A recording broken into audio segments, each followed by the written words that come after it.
Hi everyone, Randy here from OSS.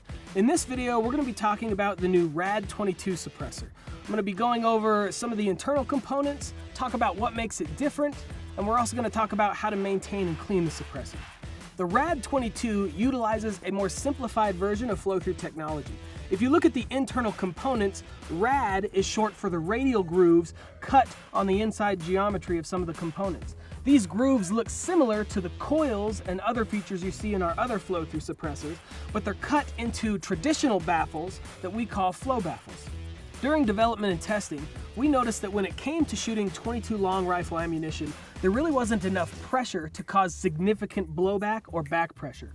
With such a low pressure round, you really aren't going to see a lot of the increased bolt speeds or many of the other issues associated with blowback or back pressure on a .22 rifle or handgun.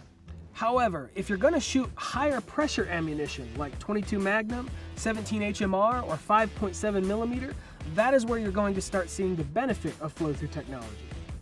Now, another thing to keep in mind is that generally speaking, all .22 ammunition is very dirty, and the flow-through design is certainly going to help mitigate some of that carbon buildup that occurs inside every .22 can.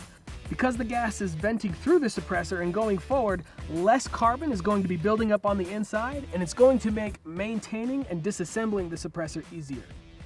To disassemble the can, first thing you do, obviously, is you need to remove it from the host firearm. So just unthread it from the barrel. It is a direct thread can. If you need, it comes included with this simple tool in the back. It has a very thin end on the very end of it here so that you can index the back flats of the base and just unthread it if you need to just kind of break it free from the barrel. Once you start unthreading the suppressor, go ahead and take it off.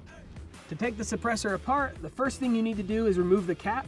Generally speaking, it's probably going to be stuck on there pretty good. You don't need any special tools. You can use a simple adjustable wrench. You could use a 15/16 socket and just put that on the front, or it also comes shipped with this small tool that you could just put on the front and break the cap loose. Once the front cap is broken free, go ahead and unthread it.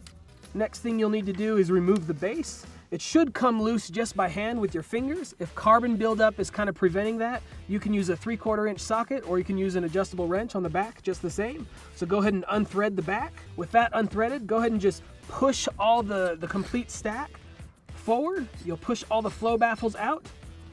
So with the flow baffles removed, you'll notice that the bulk of the lead and carbon buildup is going to be on the inside. So to clean this, you can go ahead and throw it in an ultrasonic cleaner. All the components on the inside are made out of heat-treated 17-4 stainless steel, so they're safe to use in a tumbler or a sonic cleaner. You can scrub them with a wire brush, or if you want, you could use CLP or any of the other normal cleaning methods when cleaning gun parts, really. So after you've cleaned all the components on the inside, we're going to go ahead and reassemble the can. To start, you start with this piece here. We call it the baffle extension. It goes at the base of the can. After that, you're going to need to stack all of the flow baffles on top, just like so. And remember, the flow baffles do not need to be in any order. They don't need to be timed or indexed. You can put them in any way that you want. After the flow baffles are all stacked up, on the top of the suppressor, or towards the front end, I should say, are the two cone baffles. You'll need to stack them inside each other, and then your whole stack is complete. So after your stack is complete, go ahead and just put it into the housing, and then you're going to want to tighten down the front cap until finger tight.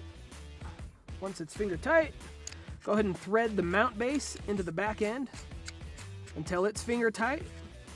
And then after the mount base is finger tight, you're going to want to go ahead and use the tool or a 3/4 inch socket or an adjustable wrench, and you're going to want to snug that another 90 degrees past hand tight. You're going to want to get it good and snug. And the reason you're going to want to snug that base on good and tight is so that everything on the inside gets compressed nice and tight, and so it's not going to be loose. And that's important because when you're installing the suppressor on a host firearm, when you bottomed out the back end against the shoulder of the barrel, and you crank it on there, after shooting it, sometimes what can happen if you go ahead and loosen the suppressor, you'll start loosening the housing off the base component here. So to ensure that the housing and the base component and everything stays together, you're going to want to torque them together a good amount. Alright, I hope you guys are as excited as we are about the new RAD 22. Be sure to keep following us on social media and let us know in the comments if you have any questions or any ideas about other future videos. Thanks for watching.